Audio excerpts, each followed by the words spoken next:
Puji nama Tuhan, Shalom, jemaat Tuhan yang dikasihi oleh Tuhan.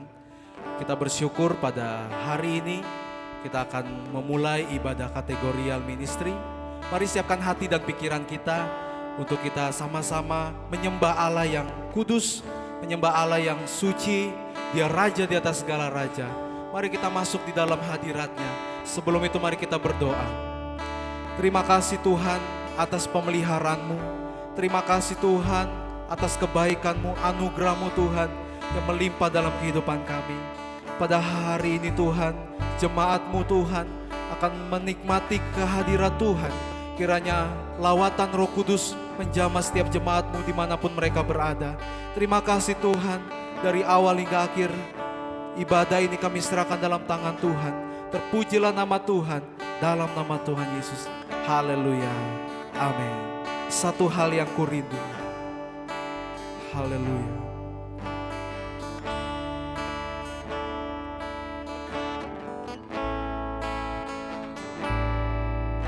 Satu hal yang kurindukan, ya Tuhan, selalu berada di dekat-Mu. Dengan senap hati, dengan senap jiwa, ku menanti di hadirat-Mu. Satu hal yang ku rindukan, ya Tuhan, selalu berada di dekat-Mu. Dengan senap hati, dengan senap jiwa, ku menanti di hadirat-Mu. Lebih dalam lagi ku rindu Kau Tuhan, lebih dari segala yang ada.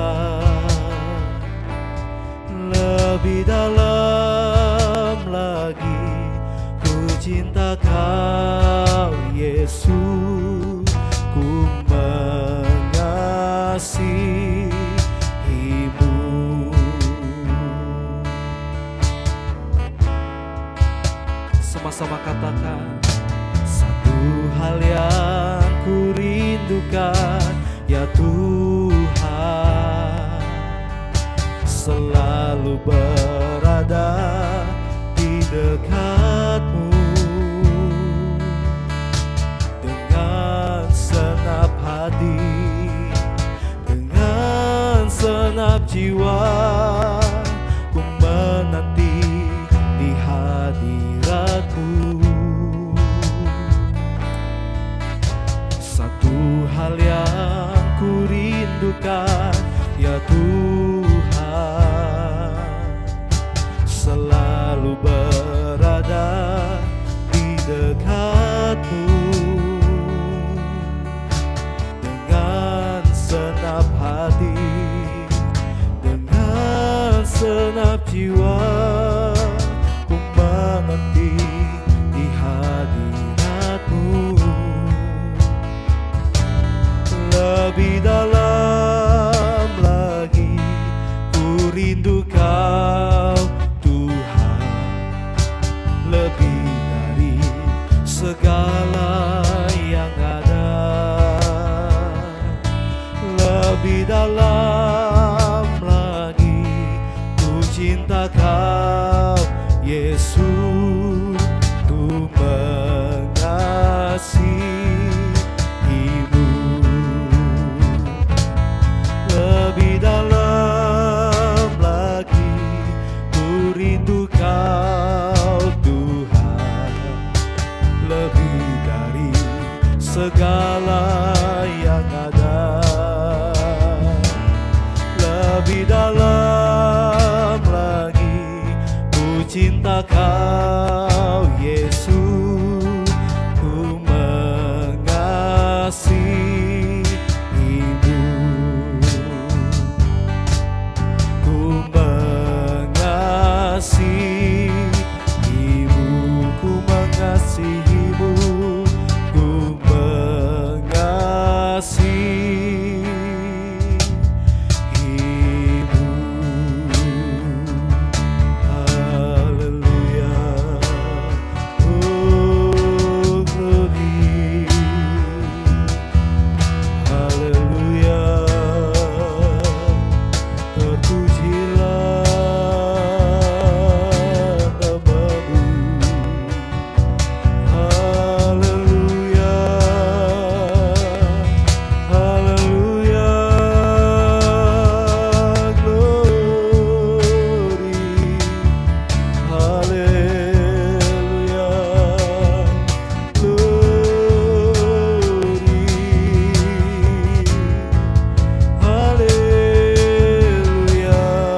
terpujilah namamu.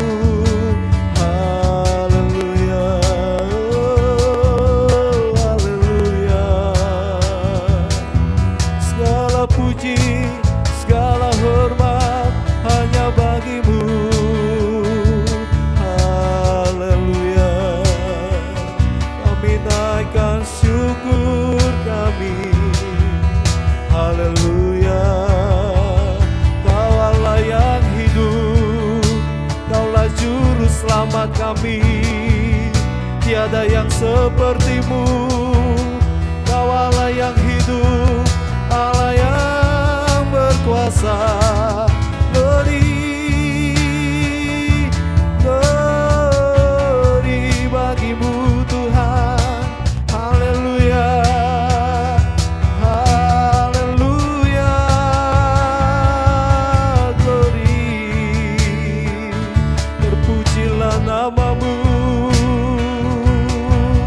Terima kasih Tuhan, terima kasih Bapa, terima kasih Roh Kudus. Terima kasih Tuhan. Biarlah kerinduan kami Tuhan untuk selalu mengenal Tuhan dan memuliakan nama Tuhan.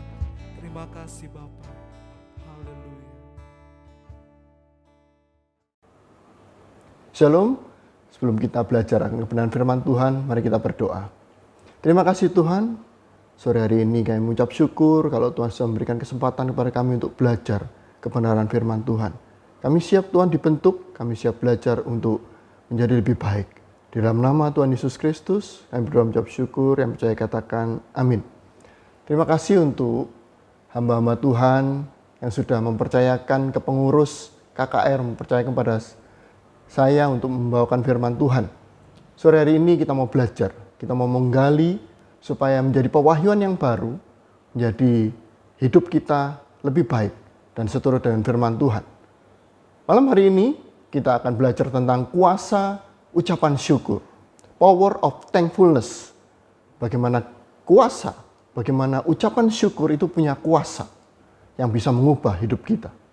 Kita ambil dari 1 Tesalonika 5 ayat yang ke-18. Mengucap syukurlah dalam segala hal, sebab itulah yang dikehendaki Allah di dalam Kristus Yesus bagi kamu. Kita ulangi ya. Mengucap syukurlah dalam segala hal, sebab itulah yang dikehendaki Allah di dalam Kristus Yesus bagi kamu. Anak Tuhan harus bersyukur. Mengucap syukur ini merupakan kehendak, merupakan perintah Tuhan. Di sini dikatakan dikehendaki oleh Allah di dalam Kristus Yesus. Ini merupakan perintah. Jadi nggak ada pilihan. Jikalau aku sukses, kalau aku bisa lulus, atau kalau ada waktu, aku akan mengucap syukur. Tapi dalam segala hal, seluruh aspek kehidupan kita harus mengucap syukur. Situasi dan kondisi yang kita alami atau hadapi, bagaimana kita juga mengucap syukur. Melalui pengajaran kepada jemaat Tesalonika, Rasul Paulus mengatakan, mengucap syukurlah dalam segala hal, dalam segala keadaan. Meskipun kondisi kita bagaimana, walaupun kita bagaimana. Pada saat ini, saya lagi melayani saudara juga dalam kondisi meskipun kondisi saya kedatangan Omikron, kedatangan virus corona, tapi saya ingin tetap melayani Tuhan. Dalam kondisi apapun, walaupun kondisi mungkin lemah, tenggorokan gak enak, batuk, kita mau melayani Tuhan. Dalam kondisi kekurangan, kita bisa tetap mengucap syukur. Karena bersyukur merupakan identitas, merupakan kayak figur, merupakan karakter kita sebagai anak Tuhan, mengucap syukur. Nah, kita mau belajar lebih dalam lagi. Fungsi mengucap syukur itu apa? Mengucap syukur, lawan dari mengucap syukur itu apa? Mengeluh. Ketika kita mengeluh tanpa disadari, kehidupan yang kita jalani akan dipenuhi dengan keluh kesah, gak ada habisnya. Mengeluh karena ketinggalan bis, karena becek, hujan, karena panas. Kalau hujan, kok tidak ada panas? Kalau panas terus, kok tidak ada hujan? Mengeluh. Kalau kita mengeluh, semuanya nggak ada baiknya. Dalam kondisi apapun nggak ada baiknya. Nah, mengeluh ini apa? Mengeluh itu menumpuk hal-hal yang negatif ke dalam pikiran kita. Kayak menumpuk sampah buat pikiran kita. Mengeluh, bangun pagi, sudah ada makanan, disiapkan istri atau suami, disiapkan makanan yang enak. Masih bilang kurang sedap, kurang asin, keasinan, atau kurang lembek, kekerasan. Ya, akhirnya apa? Apakah kita bisa menikmati makanan yang enak yang sudah disiapkan dengan hati oleh keluarga saudara? Nggak bisa. Ketika saya perjalanan dimanapun kita berada, saya berusaha mensyukuri bersama istri saya, dimanapun. Kalau di Surabaya kita makan, kalau jalan pagi kita makan nasi 6.000, 7.000, ngemper di pinggir. Itu pikir, loh, kok makan ngemper ya 6.000, 7.000. Tapi kalau saudara ke Bali, itu ada nasi yang cuma 3.000. Itu. Kalau kita lihat, kalau saudara-saudara biasa makan enak, melihat itu pasti, apa ini? Nggak bisa dimakan. Tapi ketika kita menikmatinya dengan ucapan syukur, nasi 3.000 itu luar biasa. Apalagi kalau makannya di pinggir pantai, saudara. Di pinggir pantai Kute atau di pinggir pantai Nusa Dua. Wah, luar biasa. Nah, fungsi dari mengucap syukur ini adalah membantu kita menyingkirkan hal-hal negatif. Terutama jika didukung dengan firman Tuhan, pikiran kita yang negatif ini, sampah-sampah dalam pikiran kita itu bisa tersingkir oleh ucapan syukur. Jadi menyingkirkan hal-hal negatif dalam pikiran kita. Nah, dalam segala hal mengucap syukur, dalam kondisi apapun kita mengucap syukur, itu yang dikehendaki Allah di dalam Kristus Yesus. Dalam artian kita mengucap syukur di dalam Kristus, karena ada Kristus di dalam diri kita. Nah, bersyukur mengartikan apa? Percaya kepada Allah sepenuhnya. Nggak ada sesuatu yang di luar kekuasaan Tuhan yang dijalani oleh hidup ini. Nah, dengan bersyukur kita bisa menikmati segala hal yang kita miliki. Kadang meskipun kita belum cukup, maksudnya belum punya rumah gede, belum punya mobil mewah, atau belum punya uang banyak. Dalam hal yang kecil aja, kalau kita mengucap syukur, kita akan ada damai sejahtera. Ada ketentraman, ada rasa bahagia. Dan itu yang tidak dimiliki oleh semua orang. Seringkali kita lupa dalam hal-hal yang kecil yang gak kita syukuri. Seperti apa? Bersyukur akan hidup kita. Pandemi ini banyak memberi pelajaran kepada kita. Bahwa hidup kita ini sangat berarti. Hari-hari ini saya melakukan isoman bersama istri saya. Ya kita melewati, ya makan berdua, hanya berdua. Apakah bisa disyukuri? Padahal beberapa hari yang lalu tanggal 8 saya merayakan ulang tahun.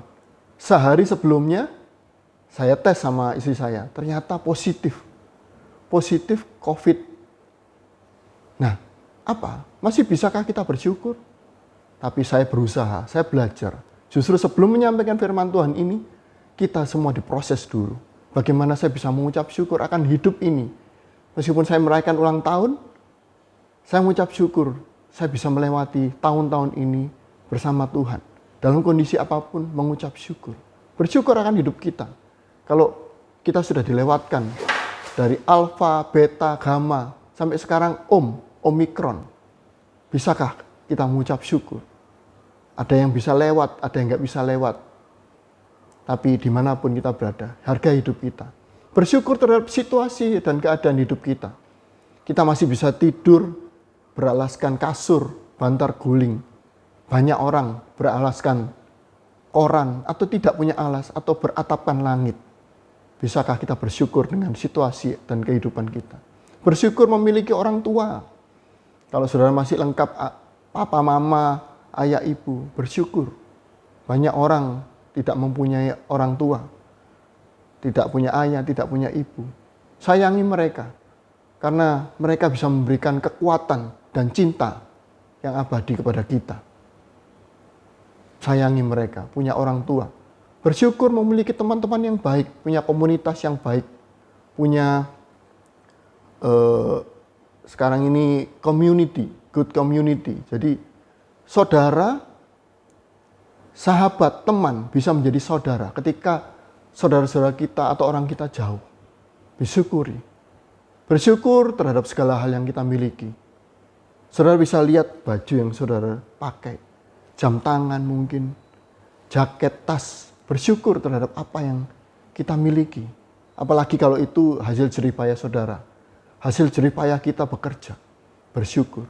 Bersyukur terhadap keberanian dan kekuatan yang kita miliki. Ketika kita gagal, ketika kita kecewa, berani enggak kita maju? Berani enggak kita punya kekuatan untuk bisa menghilangkan segala kekecewaan dan kegagalan itu? Bersyukur. Kita berani melangkah dalam kondisi apapun. Bersyukur punya pikiran, hati, dan panca indera. Fungsi pikiran itu apa? Puji Tuhan, kalau kita punya pikiran, berarti pikiran itu kita bisa memikirkan ke depan, berimajinasi, kita punya mimpi untuk punya harapan ke depan. Sehingga dalam melakukan segala tindakan, kita punya pengetahuan, kita punya bayangan imajinasi untuk bagaimana perusahaan itu atau pekerjaan kita ke depan. Bersyukur punya hati, pikiran, hati. Dengan hati kita bisa punya feeling, punya perasaan. Bagaimana bisa memilih bisnis apa, pekerjaan apa yang harus kita ambil. Bersyukur punya panca indera. Jangan kalau musim hujan, dengan panca indera kita, justru musim hujan kita jual es lilin atau es teh. Tapi ketika kita musim panas, hawanya panas, kita bisa jual es seperti itu. Atau kalau musim tenggorokan sakit, jangan jualan kerupuk goreng, goreng kerupuk atau nasi goreng. Jualah yang kuah-kuah. Itu dengan panca indera kita bisa merasakan mana yang terbaik, punya perasaan. Nah, ada beberapa hal-hal yang negatif yang perlu kita syukuri. Bersyukur terhadap kesalahan yang pernah kita lakukan. Loh, salah kok bersyukur? Justru dengan kesalahan kita bisa belajar tidak melakukan hal-hal itu lagi. Dengan kesalahan yang kita lakukan, kita belajar untuk memperbaiki, mengevaluasi. Sehingga kita punya tangga kesuksesan yang lebih tinggi. Naik kelas, naik kelas. Bersyukur terhadap kekecewaan dan kesedihan yang kita hadapi. Mungkin kita hari-hari ini kecewa. Ketika mungkin saya sakit, saudara sakit, gak ada yang memperhatikan. Gak ada yang ngirim makanan. Biasanya banyak yang besuk. Sekarang ini besuknya caranya online. Dengan video call. Pada waktu orang sakit kita sering mengunjungi. Kita sering care. Tapi pada waktu kita sakit belum tentu orang itu care. Ya toh. Nggak usah kecewa. Tapi dengan kekecewaan itu dan kesedihan itu memberikan kita apa? Kekuatan. Bersyukur. Jangan melakukan seperti itu. Bersyukur terhadap kebahagiaan yang kita dapatkan. Setelah kesedihan dan kekecewaan, pasti kita punya rasa bahagia. Bahagia itu sesuatu banget. Jadi ketika kita bahagia, kita harus mensyukurinya dan menghargainya. Bahwa kebahagiaan itu Tuhan yang memberikan. Dan banyak lagi yang harus kita syukuri. Punya guru, punya mentor yang bisa kita tanya, punya pekerjaan. Nah, hari-hari ini banyak orang nggak punya pekerjaan. Bersyukur. Saya beberapa waktu yang lalu sempat ke Bali tanya kepada karyawannya di sana. Kerja tiap hari? Iya, kerja tiap hari. Tapi bayaran nggak jangkep. Bayaran nggak genap. Nah, bersyukur kalau hari ini kita masih bisa bekerja. Meskipun ada yang belum bekerja, tetap bersyukur. Tuhan pasti buka jalan. Bersyukur terhadap musuh yang membenci kita. Duh, punya musuh kok bersyukur itu loh. Berarti apa? Kita belajar. Berarti ada yang nggak disenangi sama orang lain terhadap diri kita. Jadi kita belajar bagaimana kita memperbaiki diri. Bagaimana kita mengintrospeksi diri. Sehingga kita nggak punya musuh. Nah, dari hal-hal yang kita syukur itu banyak lagi. Sudah bisa gali, sudah bisa renungkan. Bersyukur. Sudah bisa menonton atau menikmati ibadah KKR ini. Bersyukur. Teman-teman banyak mempersiapkan untuk ibadah ini bisa jalan. Saudara di rumah, dimanapun sudah berada, bisa menyaksikan. Biarlah ini membangun kehidupan rohani saudara. Nah, mengucap syukur dalam kondisi apapun. Nah, mari kita menghargai. Nah, lebih dalam lagi, bagaimana kuasa ketika kita mengucap syukur, kita sudah belajar mengucap syukur. Apakah ini bisa mendatangkan sesuatu yang baik? Nah, kita baca lebih jauh. Kita ambil Matius 15 ayat 32 sampai 39. Kita baca pelan-pelan ya. Lalu Yesus memanggil murid-muridnya dan berkata, "Hatiku tergerak oleh belas kasihan kepada orang banyak itu. Sudah 3 hari mereka mengikuti aku dan mereka tidak mempunyai makanan. Aku tidak mau menyuruh mereka pulang dengan lapar. Nanti mereka pingsan di jalan." Kata murid-muridnya itu kepadanya, "Bagaimana di tempat sunyi ini kita mendapatkan roti untuk mengenyangkan orang banyak yang begitu besar jumlahnya?" Kata Yesus kepada mereka, "Berapa roti ada padamu?" 7, jawab mereka. Dan ada lagi beberapa ikan kecil. Lalu Yesus menyuruh orang banyak itu untuk duduk di tanah. Sesudah itu ia mengambil ke-7 roti dan ikan-ikan itu. Perhatikan saudara. Tuhan Yesus ngapain? Mengucap syukur, memecah-mecahkannya dan memberikannya kepada murid-muridnya. Lalu murid-muridnya itu memberikannya pula kepada orang banyak. Dan mereka semuanya makan sampai kenyang. Kemudian orang mengumpulkan potongan-potongan roti yang sisa, 7 bakul penuh. Yang ikut makan ialah 4.000 laki-laki, tidak termasuk perempuan dan anak-anak. Lalu Yesus menyuruh orang banyak itu pulang. Ia naik perahu dan bertolak ke daerah Magadan. Cerita ini sudah biasa. Sudah sering kita dengar. Tuhan Yesus memberi makan 4.000 orang. Ketika saya menggali kebenaran firman Tuhan, saya mendapatkan satu poin yang luar biasa. Kuasa dari mengucap syukur. Ketika mereka ada masalah, ketika ada ibadah KKR seperti yang sering kita lakukan, secara 3 hari, 3 malam Tuhan Yesus ada KKR dan mereka membawa roti tapi sudah habis. Mereka tidak mempunyai makanan. Mungkin saudara tidak punya, awalnya punya modal, punya tabungan rumah tangga. Kondisi sekarang mungkin habis, modal usaha habis. Dalam kondisi sekarang itu kelaparan. Ketika Tuhan membiarkan kita bisa pingsan ketika kita disuruh pulang. Dan kita tidak bisa mencari makanan. Tidak ada pekerjaan mungkin, tidak ada usaha, tidak ada order. Di tempat sunyi tidak ada jualan roti. Untuk mengenyangkan seluruh orang banyak itu. Tetapi Tuhan Yesus tanya, "Kamu punya modal apa?" 7 roti dan beberapa ikan kecil. Mungkin dibandingkan 4.000, bayangkan 4.000 ini cuma 7. Berapa persennya? Itu 4.000 orang laki-laki belum perempuannya, belum anak-anaknya. Diperkirakan antara 8-9 ribu. 7 dibandingkan 9 ribu. Itu pembaginya sudah 0,00 sekian persen. Modalnya kecil banget.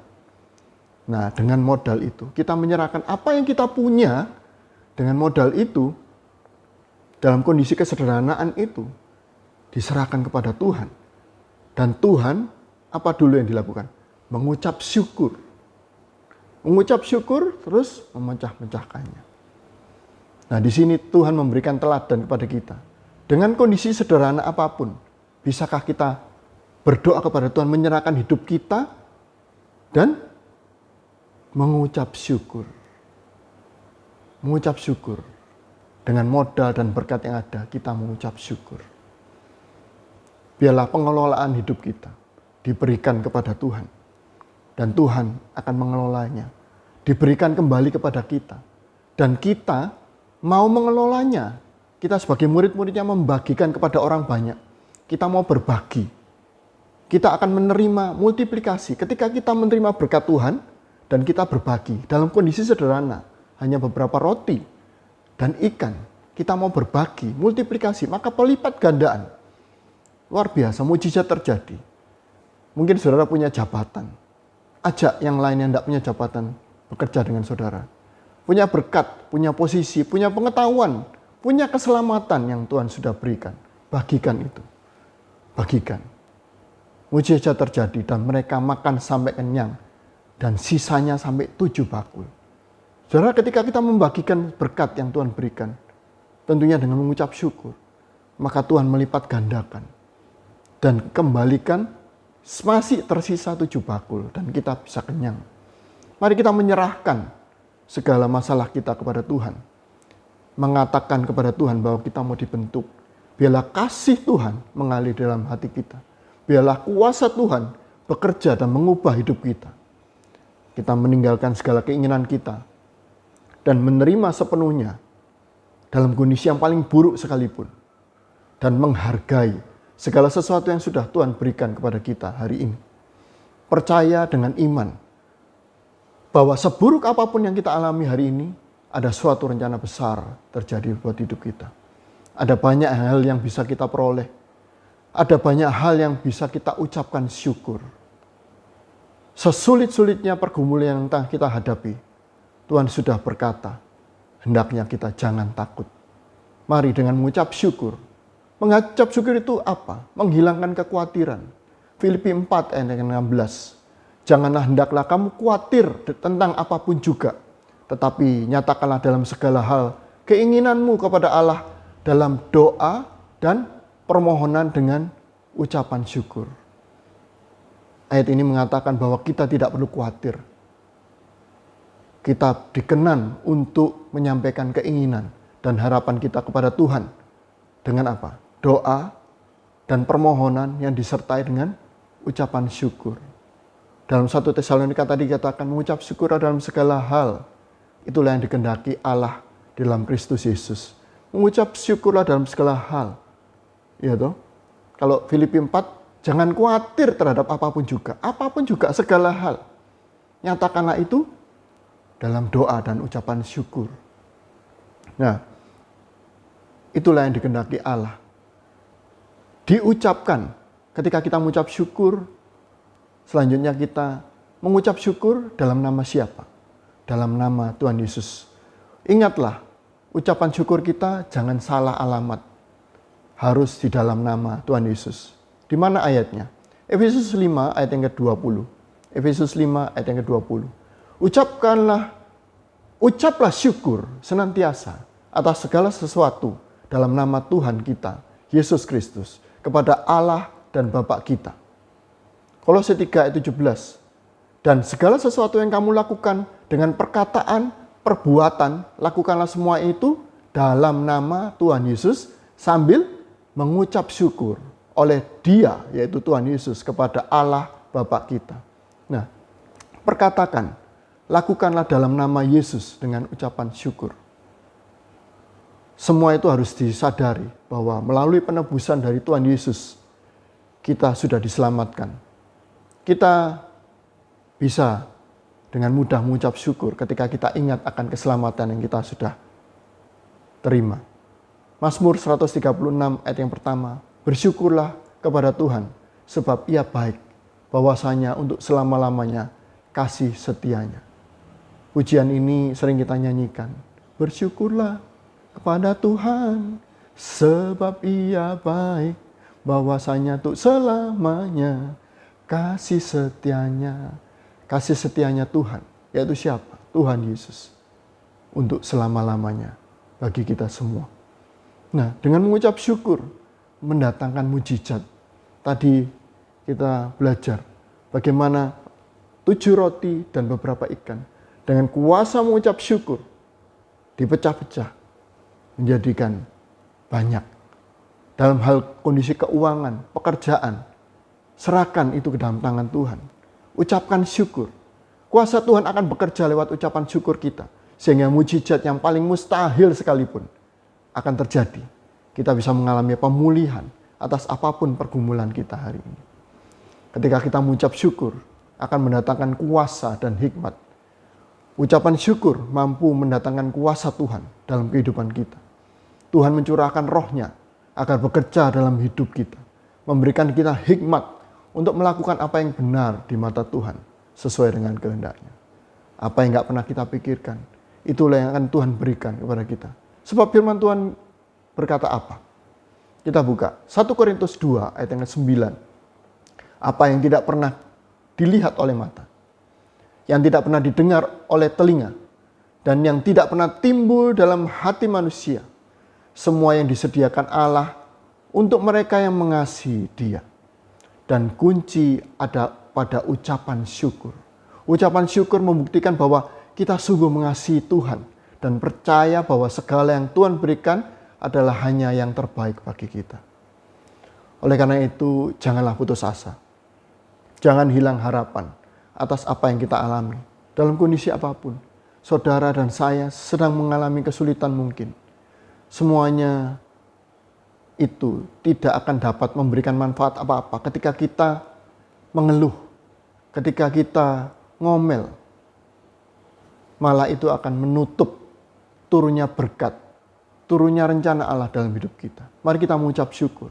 Sebaliknya, ucapkan syukur yang paling sederhana sekalipun, yang berasal dari hati yang terdalam, yang tulus, akan mendatangkan berkat berkelimpahan. Pastikan hari ini hati kita penuh dengan ucapan syukur. Saya mungkin tidak bisa ketemu dengan saudara, saudara tidak bisa ketemu saya, tapi melalui media yang ada. Mari kita impartasikan, biarlah ucapan syukur itu mengalir di setiap hati saudara yang melihat tayangan ini. Percayakanlah Tuhan yang setia, yang akan selalu memberikan jalan keluar sesuai dengan rencana yang Tuhan berikan. Mari kita mengucap syukur. Mengucap syukurlah dalam segala hal. Tuhan Yesus memberkati. Mari kita berdoa. Terima kasih Tuhan. Hamba-Mu selesai berbicara. Bila kami berdoa, kami memohon kepadamu Tuhan. Apapun yang menjadi permasalahan kami, bila melalui ibadah kebangunan rohani ini, kami dibangkitkan, kami disadarkan bahwa kami perlu mengucap syukur. Dan di ucap syukur itu Tuhan, ada kuasa untuk kami bisa bangkit, bisa ada mujizat, bisa punya kuasa, punya hikmat, punya mujizat-Mu Tuhan mengalir di antara kami. Tuhan, biarlah permohonan doa kami, apa yang kami panjatkan di dalam nama Tuhan Yesus dan akan terkabul Tuhan.